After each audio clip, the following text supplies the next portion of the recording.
I wanted to leave a legacy. I wanted to build and create this legacy of you can do whatever you want, however you want to do it. And whatever limitations and whatever disadvantages and whatever challenges are out there are a moot point if you're willing to show up and do the work.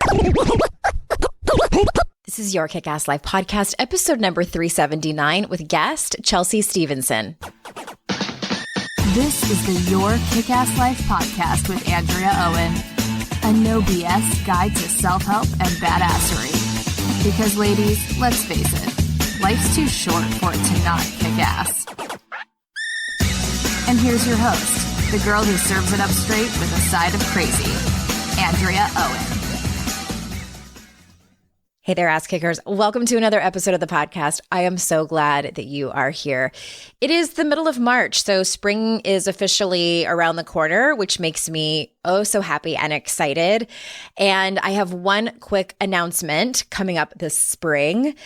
Amy Ehlers and I are teaching the writing experience again. We taught it last year, kind of right when the pandemic hit, and it was such a great time to have with women so we could all get together and commiserate a little bit, but also have projects that either helped us through our, fear, anxiety, grief through the pandemic, or just write about whatever it was that was on our heart that we wanted to write about. So it's writingexperienceprogram.com, and it's a 6-week live program for writers or aspiring writers, whether you want to write a book or just want to write your way through your life, as I like to say. Last year in the program, we had women who were counselors, who were coaches. We had a lawyer in there who was writing a memoir.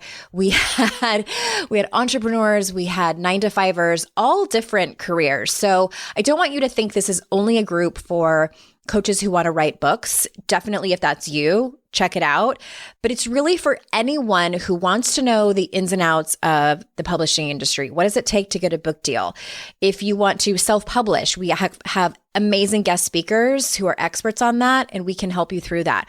Or if you're someone who has just sort of had a dream about writing a book and you're not totally sure if it's for you yet, but you just want to be around other women who have like-minded goals, who are like-minded spirits. And there's something always incredible and powerful when a group of women come together with the same interests and the same goals. So writingexperienceprogram.com to check it out. Let us know if you have any questions on that. One more quick announcement. I'm excited because I'm bringing back coaching on the podcast again.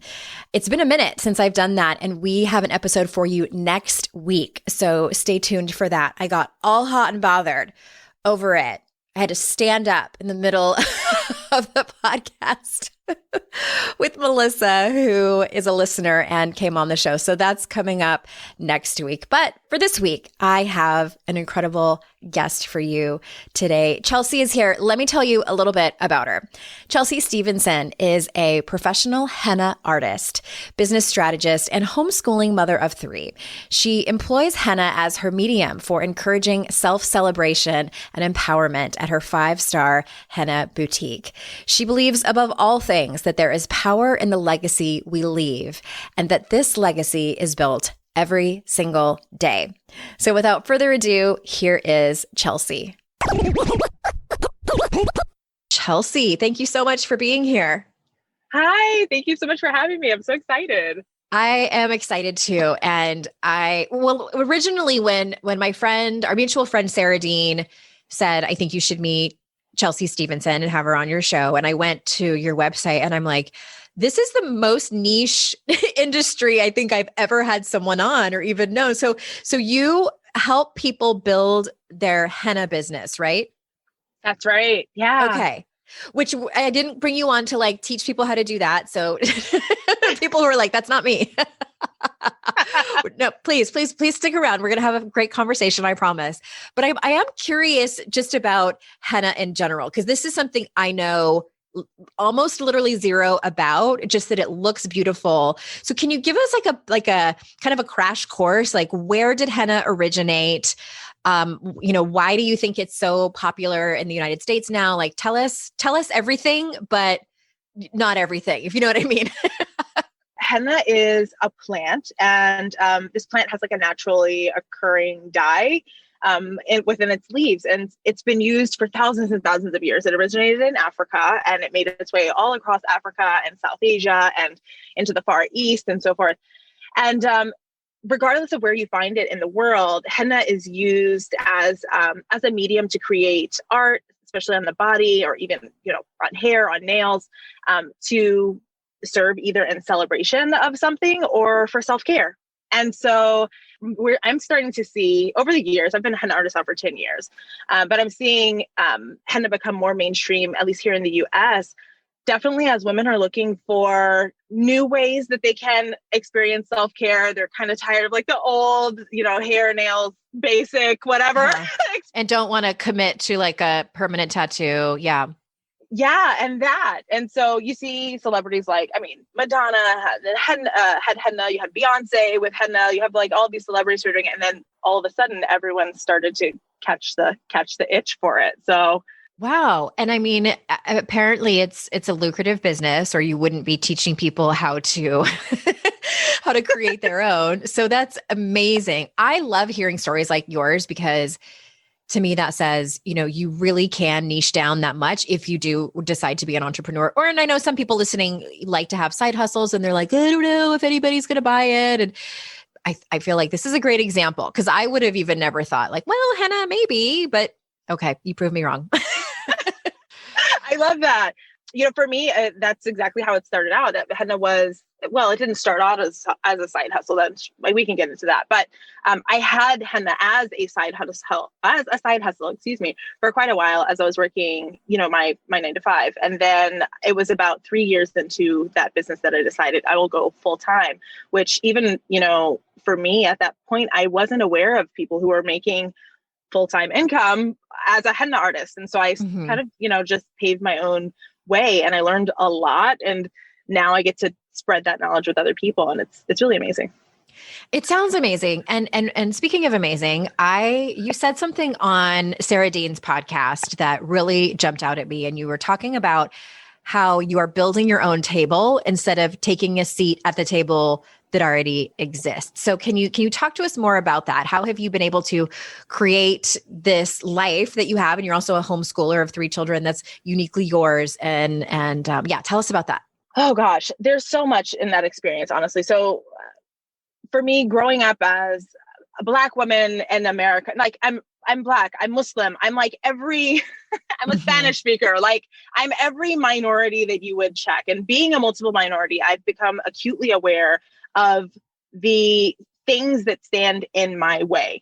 And I'm just not willing to accept that, right? I'm very, very familiar with systemic injustices and those disadvantages that are placed upon me and others like me, inside of our shared community. And so for me, part of my why in everything in life is legacy. And I wanted to leave a legacy. I wanted to build and create this legacy of, you can do whatever you want, however you want to do it. And whatever limitations and whatever disadvantages and whatever challenges are out there are a moot point if you're willing to show up and do the work. And so for me, because I do have my 3 babies who are watching me every day build this thing, I'm so incredibly just tapped into that greater vision and that greater mission for myself that I'm like, I have zero interest in sitting at a table where I'm like haphazardly invited, or like I was added to the guest list as a last, well, let's add some color to the roster. Like, right. No, thank you. No, thank you. Yeah. I'd love instead to just build this proverbial table of my own and invite those people who believe in equity and who believe in excellence and who believe in, living one's best life and being authentic and in inclusion. Those are the people who I want sitting at my table. So so I just went for it. I love that. And I'm simultaneously, it makes me curious because, and I don't know how to even ask this or broach the subject. So I'm just going to stumble my way through it. There's a part of me that loves when you're saying you can do anything you want and, go after it. And I forget what exactly you said. I was trying to pay attention to every word about there's obstacles in the way and just go after it. Like that's me too. Like, I'm like, get it, girl. And, over the last probably 5 or so years for me, I had to take a giant step back and listen to a lot of women of color, especially Black women in my circles and beyond, and them saying, you, like me as a white woman, like stop saying that because there are obstacles that you A, don't see, and B, won't experience. And we need to give voice to that. Mm-hmm. And so I'm curious, A, maybe just like what comes up for you as I say that. And, I'll just say one more thing. I think that where I've landed with it in 2021, as we're having this conversation and continuing to do the work, I still am like, get it, girl, and acknowledge that getting it is sometimes easier for some people than it is for others. 100%. Okay. Yeah, 100%. So I hear that 100%. And that is my experience. So what motivates me is actually the amount of extreme injustice and inequity that I face. And I am determined to be as excellent, like, okay, just keeping it frank. My goal every single day is to get up and outcompete whoever wants to go toe to toe with me. Mm-hmm. And I will do that on any platform. And I will do that in any way, whether that's showing up in how I educate my children, to how I run my business, to how I serve my clients, to how I teach my students. Like, when you see me, I want it to be incredibly clear that I am here to compete. And the reason for, and it's not competition in like that, like gross, it's Step not on about people that. on your way to the finish line. Yeah. It's not that at all. What it is I recognize that as a Black woman who's in business for myself, statistically speaking, I'm still going to make 17 cents on the dollar for every white female entrepreneur. Mm-hmm. That is unacceptable to me. That's unacceptable. And so, right. And so for me, it's like, because I'm aware of that from the numbers perspective, like the data perspective, but I'm also very much aware of that every time I go to a meeting with someone. I remember when I was looking to rent my, looking for a space for my henna boutique, for my brick and mortar. And when it was very clear to me when people stopped paying me any mind. And that was either when they saw me or when I expressed to them what my business was. And on both of those fronts, people stopped returning calls. Like, I'm very, very tapped into what the challenges are. Mm-hmm. And it's because I know them and because I experience them and because the data shows that they exist, that I'm so motivated to see it change. And that's where I'm like, yeah, go for it, build it. Don't give up. Like, you can be aware that there are those challenges in front of you, and you can still make the conscious decision to say, this is not something that I'm willing to accept, and I want to change the status quo. And that's what I'm here to do. Okay, now I'm realizing why Sarah said we were going to be friends, because we have a lot of similarities personality-wise. And I know that that's not, I just want to acknowledge that that's not everyone's personality, like to have that inherent competitive nature. And I always tell people, like, you have got to find what motivates you. And for some people like you and I, it's like that fierce competition in us. And I don't know about you, but also being underestimated. That is, like, I almost like want someone to underestimate me, because that's when I really kick ass and take names. Try me. But, I think people have to find whatever motivates them. And I've experienced that to a lesser degree, probably, than you have, but definitely. And that's what motivates me too, to raise up the voices of marginalized groups, because I know what it feels like to be an oppressed group just as a woman. And, to have it be even more so, I'm like, oh, hell no. Like, we need to change this. And so thank you for being candid about that. And I'm so glad that it can be both. And I also want to touch on legacy, because you mentioned that.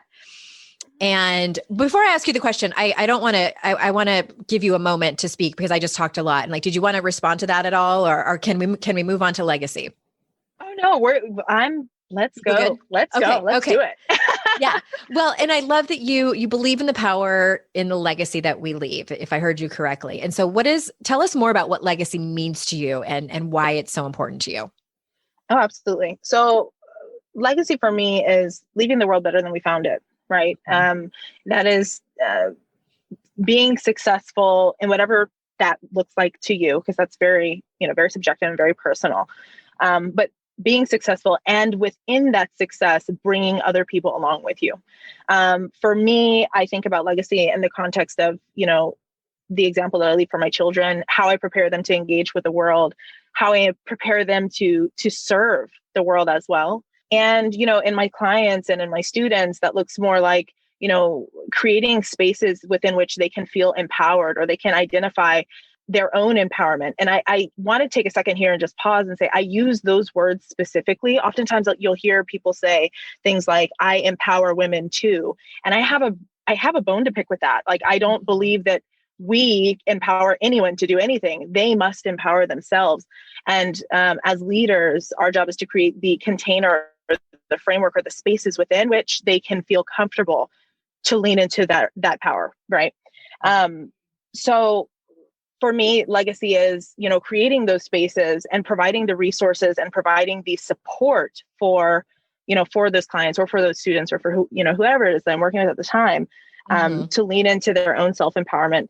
And so when we part ways, for them to go away knowing that Chelsea did something for them, and Chelsea touched their life, Chelsea left this sort of impact on them that will not be forgotten, whatever that looks like. I absolutely love that. I love that you have taken the time to really parse out, because I agree with you. It's not just semantics, like the whole, and I've used it too before. And I always tell my clients, like, my goal is so that you're very, hopefully sooner rather than later, you're not going to need me anymore. That I'm going to teach you the tools that I know, and you're going to use them so that you can be empowered, feel empowered, empower yourself, to hopefully that there's the ripple effect, and it matters. Words matter. And I absolutely love that. Thanks for sharing it. And maybe I'm reaching, but does henna and legacy, are those connected, or are they separate? I mean, yes and no, right? So on the yes, sure. In that, henna is an ancestral art. Henna is an art that has a very long standing in West Africa. For me, being someone who's a descendant of enslaved people, it's very close to my heart, knowing that I've reclaimed this art form that my ancestors would have used, that my ancestors did use, that my ancestors, those who also come from those same lineages, but happen to be on another continent still, they are using today, right? And it's something that, as someone who comes from enslaved people, where that legacy, that treasure of self-care and of celebration was literally lost in the Middle Passage. It feels very empowering for me to be able to take this art form and not only share it with my clients and leave them, the majority of my clients are also African-American women. So we're dealing with, I've now reclaimed it, and we're using it again within our community. And that feels really good.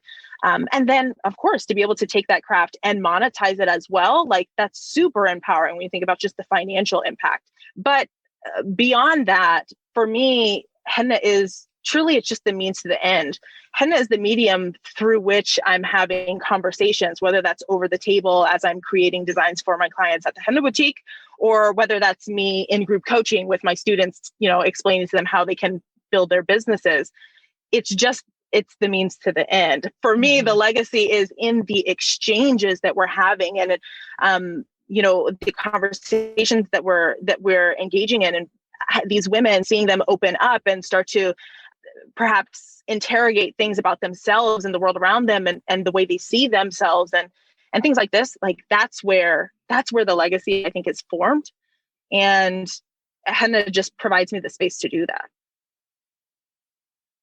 I'm interrupting this conversation to bring you a few words from some of our sponsors. You've heard many of the guests here on the podcast who are licensed therapists, and I encourage everyone to go to therapy. I'm proud to have BetterHelp as one of our sponsors because there's so many things I love about their service.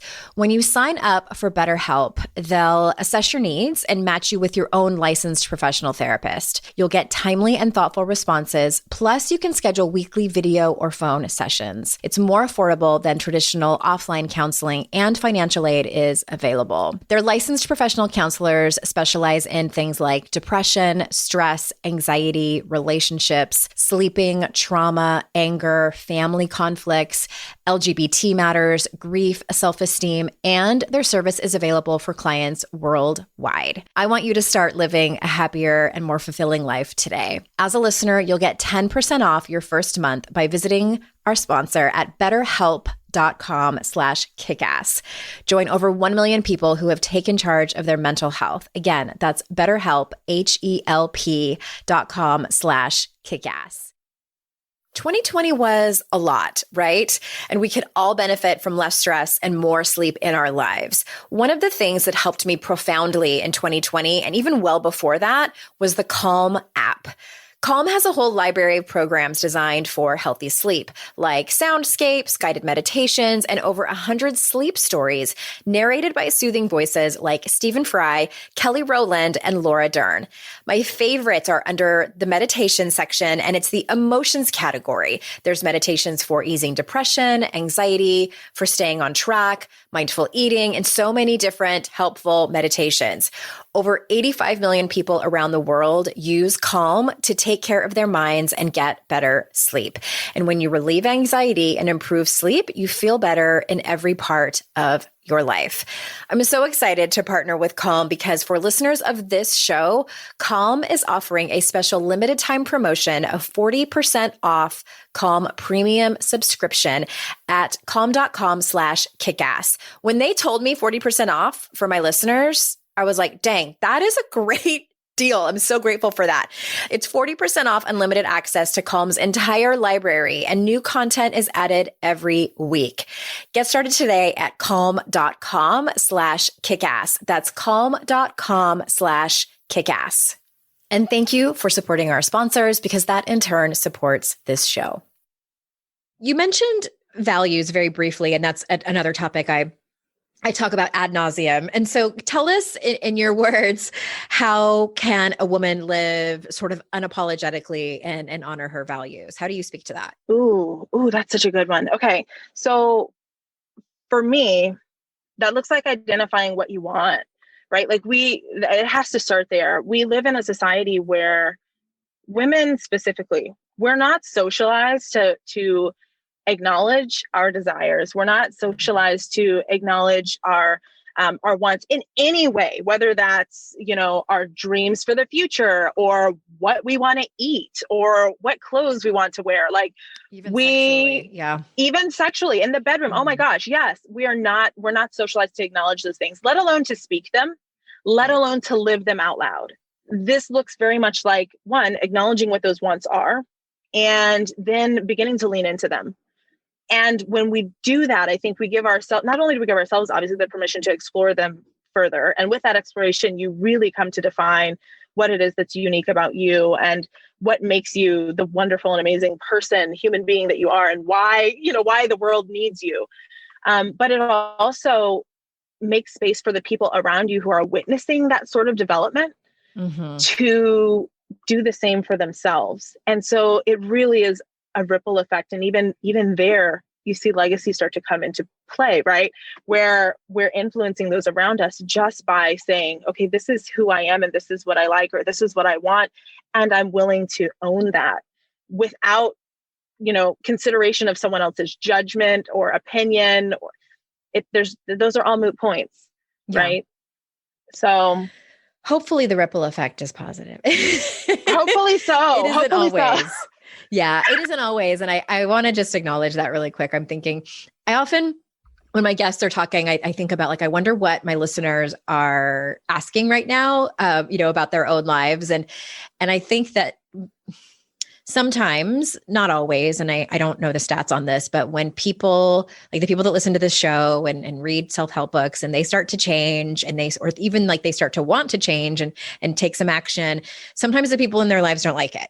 And I just want to acknowledge that that's difficult for people. And I understand it's happened to me before as well. I've gotten pushback from people. Boundaries have been pushed and crossed, and it can be difficult, but the upside is that, yeah, there's going to be people who see what you're going through and really like it and want to hear more. And it just, I've come to the realization where you have to give people the dignity of their own process and their own life's journey. And sometimes it's not up to us.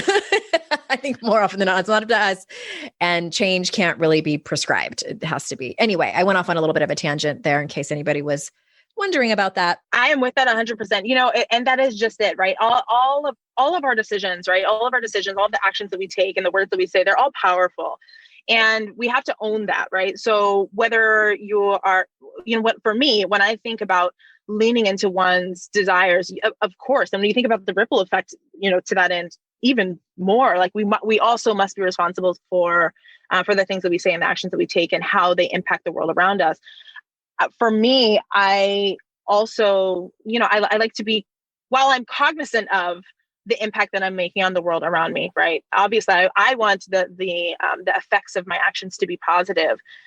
I also like to remind myself that I am not responsible to anyone else's story, right? I'm responsible to my own story. And so long as I show up in the world with dignity and with respect to others and respect towards myself, and you mentioned boundaries, which I love. For me, even just this week, I was sharing with my students, I'm like, boundaries for me, I like to define these as like, boundary is the space in which I can love you and still respect me. When I think about, that ripple effect, I don't know, what I'm pointing to here is ownership, right? Is ownership and autonomy, and understanding that each of us has to be responsible for our own, and we have our own actions and our own impacts, and also allow that same grace to others, that they have to have agency of their own processes. Yeah. So I agree with you. Yes. I love this conversation, and it's an important one. And I'm curious. I'm kind of like going backwards here. I was going to ask you this in the beginning, but I got excited asking about henna. But I'm curious. So you came into, like, you started your career in social work. Isn't that correct? Yes. Can you tell us about that a little bit? Like, how does one go from being a social worker to being a henna artist to then helping people build henna businesses? Yeah. Oh, so it was a wild ride. As it usually is. People change careers. Yeah. Oh my gosh. Definitely like not the road less traveled, they say. No, I was everywhere. No, so I did my background is in social work. I worked both in the nonprofit and in the government sides. So I've got both perspectives. When I first started my business, I was working in the nonprofit sector, and in the field, my specialty was working with those who were families and individuals who were dealing with domestic violence or sexual assault. So I had just relocated from the DMV area. I was living in Virginia at the time, to Nebraska, where I started working with this nonprofit agency. And at that time I was a single parent. It was just myself and my son, who was around just a little over a year old at the time. And the nonprofit that I was working with lost a grant. And that grant obviously would have been what allowed for them to employ me. And I was the most recent hire on the team. So we already know what happens there. I get let go, and I did not have a plan. Not only that, I didn't have a safety net. I mean, I didn't have community. I literally just moved across country. I did not have a savings. Like, this was not a good situation. Yeah. Oh my gosh. I had a habit of keeping henna on. That was my self-care. And so for me, having henna on, especially in times of high stress, was very common. And what ended up happening is I was at the grocery store, and I was like making my way through the grocery store doing mental math, because I had about $32 left in my bank account, and I've got my baby in the cart with me, and I'm just trying to figure out what I can buy that's going to last the longest, because I don't know what's happening next. I've got to get out of the store, because like I need to go cry in my car and then move on with life. Right. When I got to the register, there was a young lady who, she's checking out the items, and she noticed the henna on my hand. And she asked me, she's like, "What is that? I've never seen that before." And she goes, "Will you do it for me? I'll pay you."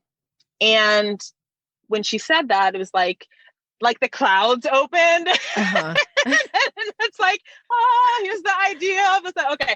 Excellent. Yes, I will do it for you. And so I check out and I go home, and like I phone a friend and borrow $20 to buy like the cheapest business cards I can. I hosted this event at a local park. And at that event, it was henna is free. All I need is for it. You can get free henna. Just come. Let me do the design for you. Let me take a picture of it, share it to social media. And if anyone asks you where you got your henna done, you send them my way. That was my only ask. Smart. And listen, can I tell you, I was getting bookings before I left that event at the park. And that was how I started my business. I did not expect to be a henna artist. In fact, early on, I was very embarrassed that I was a henna artist. I didn't consider myself an artist at all. That's how I started. Yeah, it was a lot. Huh. That's so interesting. That do you think that was? I mean, I don't know how happy you were at your social work job, but do you think that was sort of some kind of divine spiritual intervention that happened, or was it just a coincidence, like random coincidence? No, in some ways I really do, because, oftentimes even my clients at the henna boutique, they'll ask me, do I miss social work, or would I ever go back to social work? And actually for a time I did. After I launched my business, I did go back, and that's when I moved into the government side. I worked for the state for a while, and I was, using henna as my side hustle. But today, when I look back, I think about how much I am doing now inside of my community that looks like social work without the red tape. Like one of the things and this was the only thing, honestly, that I disliked about working in social work, being in the field, was the bureaucracy, the red tape. I could not stand knowing that someone needed a thing and I was not going to be able to provide it because I couldn't get that stamp of approval before 4 p.m. on Thursday. You know what I mean? Like that was not okay for me. And when I think about the work that I'm doing now in serving my clients, a lot of it is apples to apples. And I get to do it very freely. So it's great. Which brings me to my next question that I was getting curious about that I wanted to ask you. And that's, what is a commonality that you see? And this might be different, because I was going to say, with when you used to, just do henna art on people, and then now you help women create their own henna businesses. Like, what is a common struggle that you see with these women? Oh my gosh, whether it's my clients or my students, the very first thing that comes to mind is they doubt themselves. Mm-hmm. There is so much negative self-talk, and it's this is the part that it gets me a little riled up, because I'm like, we just talked about the things that we weren't socialized to do, but this is one that we're very socialized to do. Yeah. And part of it is like a biological, like neurological thing that just happens, with our wiring. Mm-hmm. But yeah. Mm-hmm. Mm-hmm. Yeah. But we are so like, when someone gives you a compliment, for example, like we are, oh, thank you, thank you. But also we're hesitant to receive it.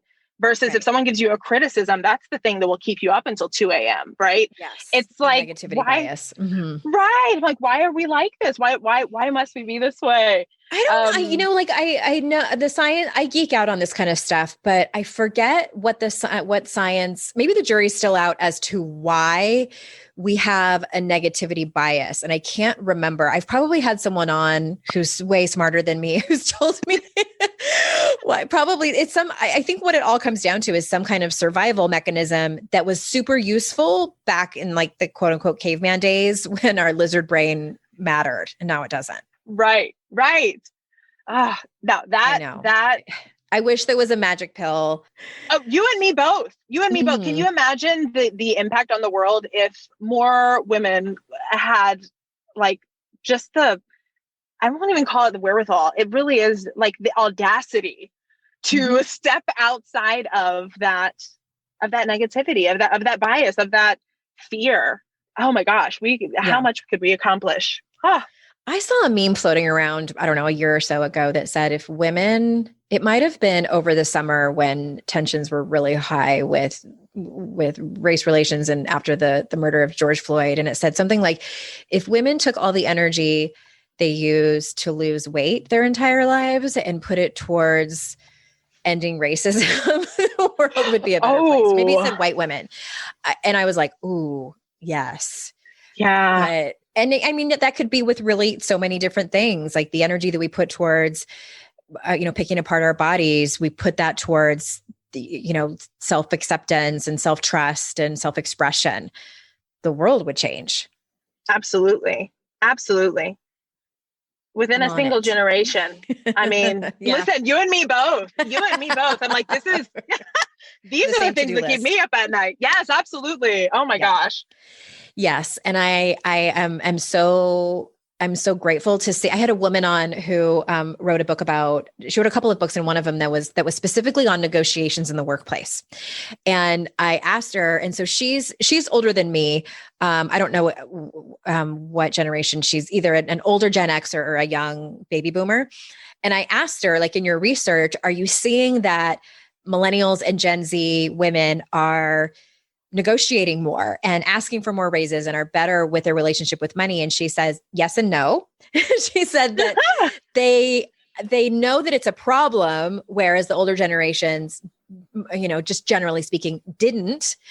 But basically, they're getting the memo earlier, and that's progress. I will say it's progress, but it's still a big problem. Oh no, absolutely. Like just having the problem awareness. I mean, that's half the battle, right? And then at that point, you can start to ideate around how to fix things, how to change them. I sometimes say it's half the battle, but it's not really the one that matters the most.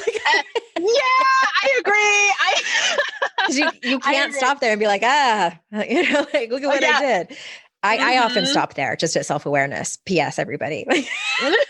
Rest on my laurels. Just being honest. Yeah. But it's the action taking and the managing. I hate to say it, but I think that was a time in my life, it's in the very, very beginning of my personal development journey, where I was like, oh my God, yes, I get it. I understand this negative self-talk thing. I'm going to say my positive affirmations and it's all going to be fixed. My life's going to be great. Ooh. I was sorely mistaken that this is going to be a lifelong conscious intention that I had to make. Ooh, amen. I'm like, air clapping to this. Like, yes, I'm here for this. Okay. Well, I wanted just to ask you one more question before we close it down here. And that's, can you tell us maybe some steps a woman can take to learn to stand in her authority and position herself as, whether she wants to be an artist or a change maker or, an expert on something or whatever it is that she wishes in the world? First things first, own your shit. Like, own it. If that's what you want to do, own it. We can't, how ridiculous would it be for me to go out into the world and be like, oh yeah, I'm kind of an artist. Like I'm a little bit of an artist, or maybe I'm not an artist at all. Right? No, own it. So whether you're wanting to get the next promotion, or you want to, be the expert, or you want to homeschool your children, like whatever that is, own it. Then for me, I like to approach this kind of in the same way that I approach most things in business, right? I have a framework around this. And the first step is mastery. So become the master of your craft, or the master of your skill set, and understanding, of course, that you can never know everything about anything. That's just not possible. Mm-hmm. However, there's something that's so important about really getting in there and getting granular and dedicating yourself to the continued education and comprehension of your craft or skill set. You want to be X, Y, or Z? Great. Tell me about that. Know the ins and outs. And that's where investment comes in, right? You invest your time or you invest your money, or you invest your resources. You find a coach, you find a mentor, you find a podcast, you find whatever it is to help you expand that knowledge. But lean into mastery, because that's first. After that, you need to have a strategy. So, if you're wanting to make whatever change to better occupy those shoes, those desired shoes, have a strategy for that.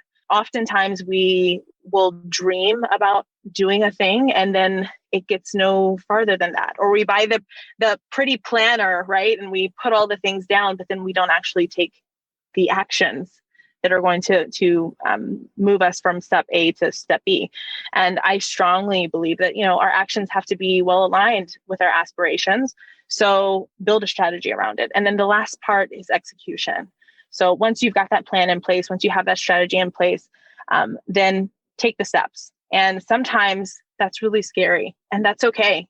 But if it's not scary, or if it feels really easy, then you're still in the realm of that comfort zone, and growth never happens there. Inside of that execution, with every action that we take, there's also clarity that we receive. And so with that final pillar, if you will, of moving forward, that's where you really get to see the magic happen. Yeah, that's where you start to also be able to reap the fruits of your labor. I love that you wrapped that all up in a pretty bow. I can tell that's not the first time you've said that.